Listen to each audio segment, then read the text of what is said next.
భారత్లోని రైళ్లపై ఉగ్రదాడుల కలకలం. స్లీపర్ సెల్స్కు టెర్రరిస్టుల సూచనలు. భారతదేశ వ్యాప్తంగా రైళ్లపై దాడులకు పాల్పడాలంటూ స్లీపర్ సెల్స్కు ఒక ఉగ్రవాది సూచించిన వీడియో తీవ్ర కలకలం రేపుతుంది. రామేశ్వరం కేఫ్ తరహాలో టెర్రరిస్టులకు అతడు ప్రణాళిక రచిస్తున్నట్టు సమాచారం.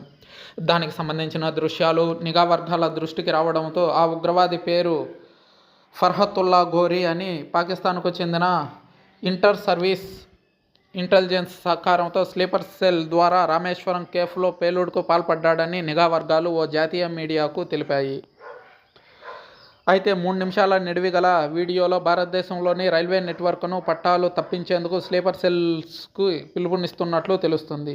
ప్రెషర్ కుక్కర్లను ఉపయోగించి బాంబు పేలుళ్లకు సంబంధించిన వివిధ పద్ధతులను వారికి వివరించాడు.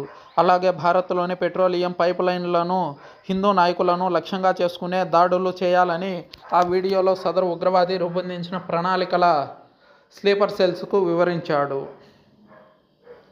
ఎన్ఫోర్స్మెంట్ డైరెక్టరేట్, నేషనల్ ఇంటెలిజెన్స్ ఏజెన్సీల ద్వారా స్లీపర్ సెల్ల ఆస్తులను లక్ష్యంగా చేసుకుని భారత ప్రభుత్వం నిర్వీర్యం చేస్తుందని టెర్రరిస్ట్ ఫర్హతుల్లా ఘోరీ తెలియజేశాడు. కాగా ఈ ఏడాది మార్చి 1న కర్ణాటక రాజధాని బెంగళూరులోని ప్రముఖ రామేశ్వరం కేఫ్లో పేలుడు సంచలనం రేపుతుంది. ఆ ఘటనలో పలువురు గాయపడ్డారు. ప్రెషర్ కుక్కర్ బాంబు వాడినట్లు అప్పట్లో అధికారులు తెలిపారు. అయితే మార్చి 3న కేసును హ్యాండోవర్ చేసుకున్న ఎన్ఐఏ ఏప్రిల్ 12న 2 కీలక నిందితులు అబ్దుల్ మతీన్ అహ్మద్, ముసావిర్ హుసేన్ సాజిబ్లను అరెస్టు చేసింది.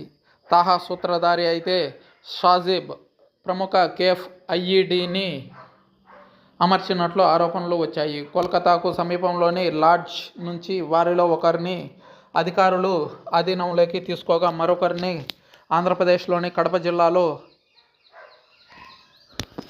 అధికారులు స్వాధీనంలోకి తీసుకోవడం జరిగింది.